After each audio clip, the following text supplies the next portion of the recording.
The Scars of Truth Reunion and Retribution. Scene 1. The Ashes of Yesterday. The intro hook. The episode opens with a hauntingly quiet shot of the Satozakura High School rooftop. The sun is fully up now, but the light feels cold. The camera pans over the shattered glass and the cracked pavement, the scars left by the black flash. There is no music, only the distant sound of an ambulance siren. Yuji Itadori, people told me that being a jujutsu sorcerer meant saving people. But standing in the wreckage of that school, I realized that saving is just a word we use to feel better about the people we couldn't protect. Junpei wasn't a curse. He was a kid who got lost in the dark, and I wasn't fast enough to bring him back. My hands, they still feel the heat of that black lightning. It didn't just break Mahito, it broke something inside me too. We see Yuji sitting on the edge of the school wall, his hood up. Nanami Kento stands a few paces behind him, his silhouette sharp against the morning sky. Nanami looks at his broken watch. The strap is stained with Mahito's blood. Nanami, Itadori-kun, the auxiliary managers have arrived. The veil is completely gone. We need to move. The higher-ups will want a full report on the special grades escape. Yuji, without looking back, Nanami-san, do you ever get used to the smell? The way the air stays heavy even after the curse is gone. Nanami closing his eyes, no. And the day you do get used to it is the day you should quit this profession. Let's go. You have a long road ahead of you, and many people are waiting for a dead man to return. Title card, The Scars of Truth. Scene 2. The recovery of the Patchwork Man. Deep within the labyrinthine sewers of Kawasaki, a small pulsing mass of gray flesh crawls through the sludge. It is Mahito, or what remains of him. He is reduced to a pathetic, squirming core. Mahito internal monologue. Incredible. Simply incredible. That brat. He didn't just hit my body. He struck the very essence of my soul. And Sukuna, that king of curses, his soul is on a level of malice that makes me feel like a newborn babe. The flesh begins to bubble and expand, slowly taking the shape of a human torso. Mahito coughs up a mouthful of dark liquid and laughs, a manic, wet sound that echoes in the pipes. Mahito, but that's the beauty of it. Fear is the greatest teacher. By tasting death, I've learned the shape of life. Next time, Yuji Itadori, I won't just play with you. I'll consume you. Suguru steps out from the shadows of the sewer tunnel, holding an umbrella despite being underground. He looks down at Mahito with a polite, yet chilling smile. Geto, you look like you've had a productive night, Mahito. Though, I must say, losing your entire lower half to a first-year student wasn't in the original plan. Mahito regenerating his face. He's a wild card. Geto. A beautiful, violent variable. But the seeds are sown. The connection between the school and the Sukuna vessel is deepening. Is the Goodwill Event still on? Geto eyes narrowing. Of course. The Kyoto students are arriving soon. It's the perfect stage. While the children play at war, we will reap the harvest. The fingers must be gathered, and the king must be awakened. Scene 3. The Deceit of the Living. The scene shifts to the morgue at Tokyo Jujutsu High. Shoko Ieri is smoking a cigarette, looking down at a body bag. Gojo Satoru leans against the wall, his blindfold slightly tilted. Shoko, you're a terrible person, Satoru. Keeping a kid hidden in a basement for 2 months while his friends mourn him? That's low, even for you. Gojo grinning mischievously. Ararara, Shoko. It wasn't my idea to let everyone think he died. I just took advantage of a death that already happened to give Yuji the training he needed without the higher-ups breathing down his neck. Besides, surprises are the spice of life. Shoko, Megumi and Nobara aren't going to see it that way. They've been through hell, especially with the Goodwill Event coming up. The Kyoto principal, Gakuganji, is coming. He hates Sukuna more than anyone. If he finds out Yuji is alive, Gojo is tone turning ice cold. Let him try. If those old fossils in Kyoto think they can touch my student, I'll show them why I'm the strongest, but first, we need to make an entrance. Scene 4. The Kato arrival. Clash of personalities. The courtyard of Tokyo Jujutsu High is buzzing with tension. The Tokyo second years. Megi Zenin, Tsuge Inumaki, and Panda. Stand ready. Megumi Fushiguro and Nobara Kugisaki are there too, looking somber. Nobara, why do we have to welcome these snobs?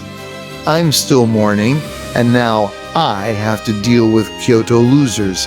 Meki, shut it. Nobara, this is a tradition, and watch out for Mai. She's a snake.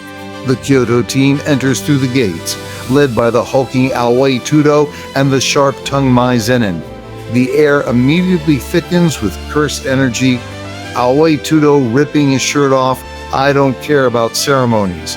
Where is the one who took down the special grade? Where is the soul with the most fire? I have a question for all of you. What kind of woman is your type? Character deep dive.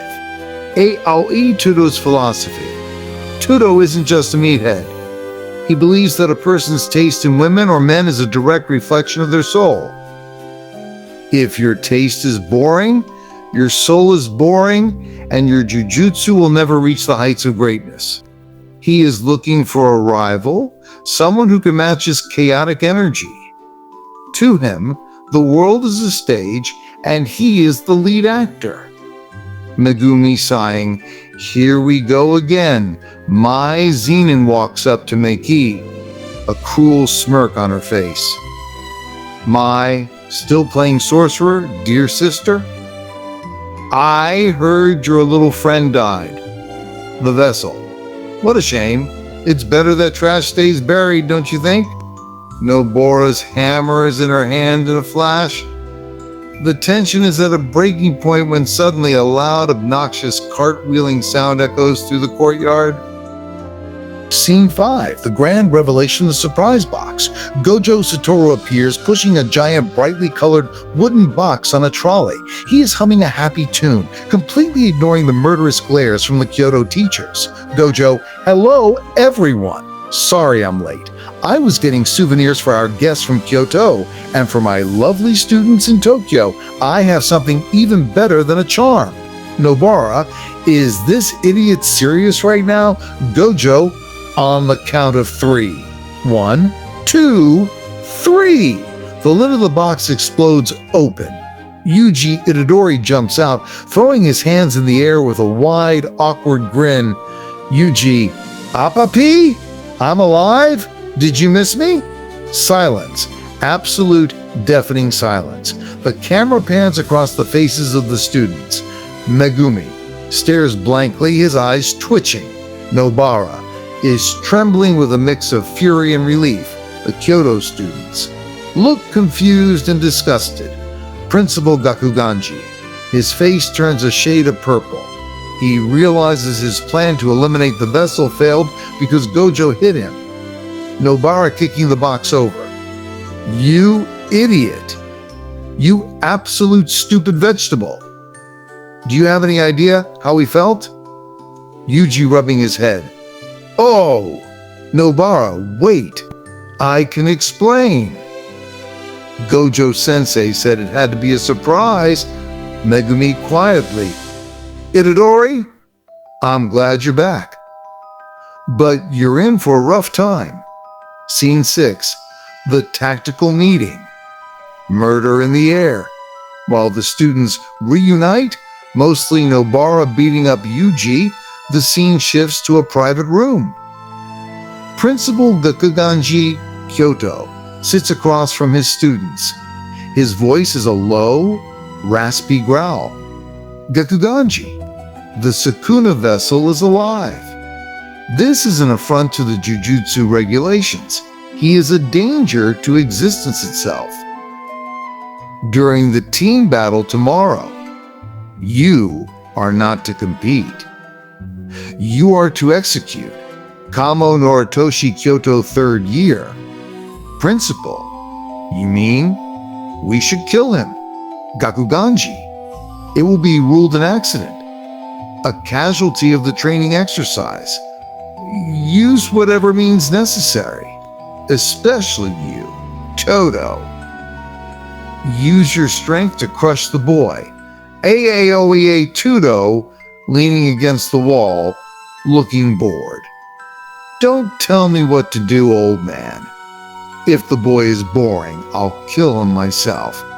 But if he has a soul, if he has a type, then I'll be the judge of his fate. Now, get out of my way. I have a show to watch. Scene 7.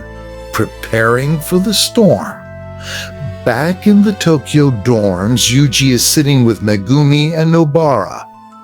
The mood has shifted from shock to serious preparation. Yuji tells them about Junpei. Not everything, but enough for them to see the shadow in his eyes. Yuji, I realized something while I was away. The world isn't fair. Curses don't care about your heart. I have to get stronger. I don't want to just survive anymore. I want to make sure no one else has to become a monster like Junpei did. Nobara softening her tone. Fine. But if you die again without telling me, I'm going to exorcise your ghost myself. Megumi. Tomorrow is the team battle. The Kyoto students will be aiming for you, Itadori. They don't see you as a classmate. They see you as a target. We need a plan. Scene 8. The Dark Harvest. Part IE. Cut back to the forest surrounding the school. Geto Suguru is standing with a new figure. A massive, volcanic-headed curse named Jogo. Jogo, so the boy is back. Should I go down there and burn the whole school to the ground? Geto, patience, Jogo. Let the students tire themselves out. We have a special guest joining the fray tomorrow. A curse that even the strongest won't be able to ignore immediately. While Gojo is distracted, we retrieve the finger stored in the school's warehouse, Jogo and the boy. Geto smiling. Let Mahito have his fun. He's obsessed with Yuji Itadori now. A hungry curse is the best kind of weapon. Scene 9. The final hook. The eve of battle. The episode ends with a split screen. On one side, Yuji is practicing his cursed energy flow, the blue flame flickering around his fists. On the other side, Aoi Toto is looking at a picture of a pop idol Taka-Taka-chan, his eyes glowing with an intense, frightening light. Final hook. The killing game. The Goodwill Event was supposed to be a friendly competition, but it has turned into a sanctioned assassination attempt. Can Yuji survive a 1v6 onslaught from the Kyoto elite? Tudo versus Yuji. The collision of two physical monsters is inevitable. Will Tudo find the rival he's been searching for, or will he be the one to end Yuji's second life, the hidden threat? Geto's plan is moving into the final phase. Something is lurking in the shadows of the forest, something that doesn't belong in a school. Are you ready for the ultimate test? The box has been opened and the curse has been unleashed. The next episode, Kyoto Sister School Gossip, will feature the brutal beginning of the tournament. Subscribe and hit the bell so you don't miss the moment the world discovers the true power of the vessel. The reunion is over. The hunt begins. To be continued.